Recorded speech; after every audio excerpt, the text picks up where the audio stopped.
BJP നേതൃത്വം ഇപ്പോൾ ഒരു വലിയ നല്ല രീതിയിലൊരു തീരുമാനം എടുത്തിരിക്കുകയാണ്. കേരളത്തിൽ കിട്ടിയിട്ടുള്ള BJPയുടെ ഈ ഒരു വിജയം അവർക്ക് അത് നിലനിർത്തുക എന്ന് അത്യന്താപേക്ഷിതമായ ഒരു കാര്യമാണ്. കേരളത്തിന് ഇപ്പോൾ കിട്ടിയിട്ടുള്ള 2 കേന്ദ്രമന്ത്രിമാരുടെ സഹായം പൊതുജനങ്ങൾക്ക് ലഭിക്കേണ്ടതുണ്ട്. 2 കേന്ദ്രമന്ത്രിമാരായ അവരുടെ നിർണായകമായ വകുപ്പുകളാണ് ടൂറിസവും പെട്രോളും. സുരേഷ് ഗോപിക്ക് ടൂറിസവും പെട്രോളുമാണ് കിട്ടിയിട്ടുള്ളത്. ജോർജ് കുര്യന് ക്ഷീരവികസന വകുപ്പും ഫിഷറീസുമാണ് കിട്ടിയിട്ടുള്ളത്. ആ 2 പേരും ചെയ്യുന്ന പ്രവൃത്തി ജനങ്ങൾക്കിടയിലേക്ക് എത്തണം.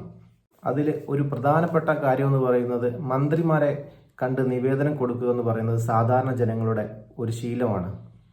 പക്ഷേ മന്ത്രിമാരെ കണ്ടെത്തുക എന്ന് പറയുന്നത് പ്രയാസമായ ഒരു കാര്യമാണ്. കൂടുതൽ സമയവും അവർ ഡൽഹിയിലായിരിക്കും. അത് കഴിഞ്ഞ് അവരുടെ സ്വന്തം മണ്ഡലത്തിലായിരിക്കും പ്രവർത്തനങ്ങൾ കൂടുതലും ഉണ്ടാവുക. സുരേഷ് ഗോപി മിക്കവാറും തൃശ്ശൂർ മണ്ഡലത്തിൽ തന്നെയാവും. പിന്നീട് ജോർജ് കുര്യനാണെങ്കിൽ പ്രത്യേക സ്ഥാനങ്ങളൊന്നുമില്ല. അതുകൊണ്ട് അദ്ദേഹത്തിൻ്റെ സ്വന്തം നാടായ കോട്ടയത്തായിരിക്കും പ്രവർത്തിക്കുക. തൃശ്ശൂരുകാർക്ക് നിവേദനം കൊടുക്കണമെങ്കിൽ സുരേഷ് ഗോപി മിക്കവാറും തൃശ്ശൂർ ഉള്ളതുകൊണ്ട് തൃശ്ശൂർ ജനതയ്ക്ക് വലിയ പ്രശ്നങ്ങളൊന്നും ഉണ്ടാവില്ല. പക്ഷേ നമ്മൾ തിരുവനന്തപുരം മുതൽ കാസർഗോഡ് വരെ നോക്കുകയാണെങ്കിൽ ഈ ജനങ്ങളുടെ കാര്യങ്ങൾ എല്ലാം പരാതി കൊടുക്കുവാനൊക്കെ വലിയ ബുദ്ധിമുട്ട് ആ ജനങ്ങൾ അനുഭവപ്പെടേണ്ട ഒരു അവസ്ഥ ഉണ്ട്. ഇതിൻ്റെ പശ്ചാത്തലത്തിൽ ഈ സാഹചര്യത്തിൽ ഒരു ഫോർമുലയ്ക്ക് രൂപം കൊടുത്തിരിക്കുന്നു. കേന്ദ്രമന്ത്രിമാർക്കുള്ള നിവേദനങ്ങളും ആവശ്യങ്ങളും എല്ലാം ജില്ലാ പ്രസിഡന്റുമാർ വഴി നൽകുക. കേന്ദ്രമന്ത്രിമാർക്ക് കൊടുക്കുന്ന തുല്യ പരിഗണന ഈ ജില്ലാ പ്രസിഡന്റുമാർക്ക് നൽകുക. ആലപ്പുഴയുള്ള ഒരു വ്യക്തിക്ക്, ഒരു കേന്ദ്രമന്ത്രിക്ക് ഒരു പരാതി കൊടുക്കണമെങ്കിൽ അത് ആലപ്പുഴയുള്ള BJP ജില്ലാ ഓഫീസിൽ ആ പരാതി നിങ്ങൾ നൽകുക. എല്ലാ ജില്ലാ പ്രസിഡന്റുമാർക്കും പരാതി സ്വീകരിക്കാനും അതിന്മേലുള്ള ഒരു ഫോളോ അപ്പ് നടത്താനുള്ള ഒരു അനുവാദം ഇപ്പോൾ അവർക്ക് കിട്ടിയിട്ടുണ്ട്. അങ്ങനെ വരുമ്പോൾ നമ്മുടെ 14 ജില്ലകളിലുള്ള പരാതികൾ അതത് ജില്ലകളിൽ തന്നെ അവർക്ക് കൊടുക്കാനാവും. അപ്പോൾ വലിയ ഒരു യാത്രയുടെയോ പണച്ചെലവിൻ്റെയോ കാര്യങ്ങൾ ഇല്ലാതെ അവരുടെ പരാതികൾ അവർക്ക് നൽകാൻ കഴിയും. പരാതികൾ അതാത് ജില്ലാ പ്രസിഡന്റുമാർ സ്വീകരിച്ച് അവർക്ക് വേണ്ടതായ പ്രവർത്തനങ്ങൾ അവർക്ക് തന്നെ സ്വീകരിക്കാം. മിക്ക പരാതികളും കേന്ദ്രമന്ത്രി കാണേണ്ട ആവശ്യമുണ്ടാകില്ല. മറ്റു വകുപ്പുകളിലേക്ക് കൊടുക്കേണ്ട പരാതികളാണെങ്കിൽ അതാത് വകുപ്പുകളിലേക്ക് അവർക്ക് പരാതി നേരെ കൈമാറാവുന്നതാണ്. അങ്ങനെ എല്ലാത്തിനും നമ്മൾ കേന്ദ്രമന്ത്രിയെ ആശ്രയിക്കേണ്ട ഒരു അവസ്ഥ ഇല്ലാതാവുകയാണ്. കേന്ദ്രമന്ത്രി ഇടപെടേണ്ട ഒരു കേസാണെങ്കിൽ കേന്ദ്രമന്ത്രിയുടെ ഓഫീസിലേക്ക് ആ പരാതി എത്തിക്കുക, എന്നിട്ട് വേണ്ട ഫോളോ അപ്പ് നടത്തി കൊടുക്കുക തുടങ്ങിയ പ്രവർത്തനങ്ങളാണ് ജില്ലാ പ്രസിഡന്റുമാർ ചെയ്യേണ്ടത്. ഇവിടെ പാർട്ടി എന്ന് പറഞ്ഞ ഒരു ബേസ് നിങ്ങൾ നോക്കേണ്ടതെന്നാണ് BJP ജില്ലാ പ്രസിഡന്റുമാർ കിട്ടിയ ഇത്. ഏത് പാർട്ടിക്കാർക്കും കോൺഗ്രസ് മാർക്സിസ്റ്റോ ആർക്കും തങ്ങളുടെ പരാതികൾ BJP ജില്ലാ പ്രസിഡന്റുമാരെ ഏൽപ്പിക്കാം. അതിനാരുടെയും ശുപാർശ ആവശ്യമില്ല. ഈ ഒരു പ്രവർത്തനം വഴി സാധാരണ ജനങ്ങൾക്ക് BJP ഓഫീസുമായി ബന്ധമുണ്ടാവും, BJP നേതാക്കളുമായി ബന്ധമുണ്ടാവും. ഇതൊക്കെ കേരളത്തിലെ ഒരു BJPയുടെ ഒരു വളർച്ചയ്ക്ക് കാരണമാകുമെന്ന് BJP കരുതപ്പെടുന്നു.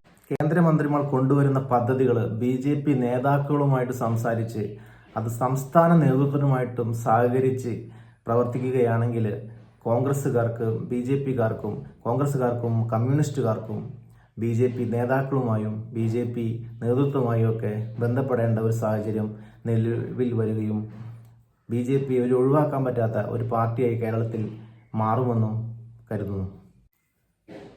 BJP നേതാക്കളിലൂടെ കാര്യങ്ങൾ വളരുമെന്നും നടക്കുമെന്നും കരുതുന്നു. പക്ഷെ ഇവിടെ ശ്രദ്ധിക്കേണ്ട ഒരു കാര്യം, ഇത് അഴിമതിക്ക് ഒരു വളമായി മാറരുത് എന്നുള്ളതാണ്. അതുപോലെ തന്നെ ഇതിലുള്ള ഈ ചുവപ്പ് നാടയും ഒഴിവാക്കണം. ഇപ്പോൾ CPMന്റെ ഒരു ജില്ലാ സെക്രട്ടറിയെ കാണേണ്ടതുണ്ടെങ്കിൽ ആദ്യം നമ്മൾ ബ്രാഞ്ച് സെക്രട്ടറിക്ക് കത്ത് നൽകണം. ബ്രാഞ്ച് സെക്രട്ടറി കത്ത് നൽകുന്ന കത്ത് നമ്മൾ ലോക്കൽ സെക്രട്ടറിക്ക് കൊടുക്കണം. ലോക്കൽ സെക്രട്ടറിയുടെ കത്ത് ഏരിയ സെക്രട്ടറിക്ക് നൽകണം. ഏരിയ സെക്രട്ടറി നൽകുന്ന കത്തുമായിട്ട് വേണം നമ്മൾ ജില്ലാ സെക്രട്ടറിയെ കാണാൻ. അപ്പോൾ ഈ ഒരു സംഭവം വരുമ്പോൾ ജനങ്ങൾക്ക് വലിയ രീതിയിൽ മടുപ്പ് അവിടെ അനുഭവപ്പെടും. അപ്പോൾ അത് ജനങ്ങൾ ഈ പാർട്ടിയിൽ നിന്നും അകന്നു പോകാൻ സാധ്യതയുണ്ട്. അപ്പോൾ തുടങ്ങിയ പോലുള്ള വലിയ വലിയ ചിട്ടവട്ടങ്ങളൊക്കെ ഒഴിവാക്കി ഒരു സാധാരണഗതിയിലേക്ക് വരികയാണെങ്കിൽ BJPക്ക് വലിയൊരു അനുകൂലമായി മാറും. അത് ഏതൊരു പൊതുജനങ്ങൾക്കും അവരുടെ കാര്യങ്ങൾ പ്രാദേശിക നേതാക്കളെ കാണാതെ നേരിട്ട് ജില്ലാ പ്രസിഡന്റിൻ്റെ അടുത്തേക്ക് എത്തുന്ന ഒരു രീതിയാണെങ്കിൽ കൂടുതൽ ജനങ്ങൾക്ക് അത് എളുപ്പമാവുകയും അത് BJPയുടെ ഒരു വളർച്ച അവിടെ കൂടുന്ന സാഹചര്യം നമുക്ക് കാണാൻ പറ്റും. പ്രാദേശിക നേതാവ് പരാതിയുമായി വരുന്നതിൽ പ്രശ്നമൊന്നുമില്ല. പക്ഷേ പ്രാദേശിക നേതാവ് ചില്ലറ വാങ്ങുന്ന ആളാണെങ്കിൽ അത് വലിയ രീതിയിൽ ജനങ്ങളിലേക്ക് ഒരു നെഗറ്റീവ് വളരാൻ സാധ്യതയുണ്ട്. നല്ല ഒരു പദ്ധതിയാണ്. എല്ലാ ജില്ലാ പ്രസിഡന്റുമാരും കേന്ദ്രമന്ത്രിമാരാകുന്ന ഒരു നല്ല പ്രവർത്തനമാണ്. ഇതിൽ കൃത്യമായ മോണിറ്ററിംഗ് ആവശ്യമാണ്. ഇതിലെ അപാകതകൾ എല്ലാം പരിഹരിക്കപ്പെടണം. ചെറിയ ചെറിയ പ്രശ്നങ്ങൾ പോലും ഇത് വലിയ ഒരു കുഴപ്പത്തിലേക്ക് ചെന്ന് ചാടാതെ ശ്രദ്ധിക്കേണ്ടത് BJPയുടെ നേതൃത്വം ഇതിൽ നല്ല രീതിയിലൊരു ഇൻവോൾവ്മെൻറ്റ് ഉണ്ടാവണം. ഇതിന് ചുവപ്പുനാട ഇല്ലാതെ അഴിമതി ഇല്ലാതെ നടത്തുകയാണെങ്കിൽ നല്ല രീതിയിൽ മുന്നോട്ട് പോകുന്ന ഒരു പദ്ധതി തന്നെയാണിത്. അപ്പോൾ 2026 നിയമസഭ ഇലക്ഷനൊക്കെ വരാൻ പോവാണ്. അപ്പോൾ അതിന് മുന്നോടിയുള്ള പ്രവർത്തനങ്ങളിൽ നല്ല രീതിയിലുള്ള പ്രവർത്തനം കേരളത്തിൽ കാഴ്ചവെക്കേണ്ടത് അത്യാവശ്യമാണ്. കാര്യമായ നേതാക്കൾ BJPക്ക് വളരെയധികം കുറവാണ്. നിയമസഭയിലേക്ക് ഒരുപാട് നേതാക്കളെ മത്സരിക്കേണ്ടതായിട്ടുണ്ട്.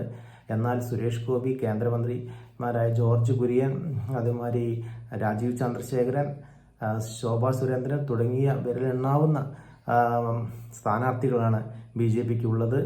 ഇവരുടെ ഈ പ്രവർത്തനം നല്ല രീതിയിൽ മുന്നോട്ട് പോവുകയാണെങ്കിൽ കേരളത്തിൽ ഒരുപാട് നിയമസഭാ മണ്ഡലങ്ങളിൽ BJPക്ക് വിജയിക്കാനാകും.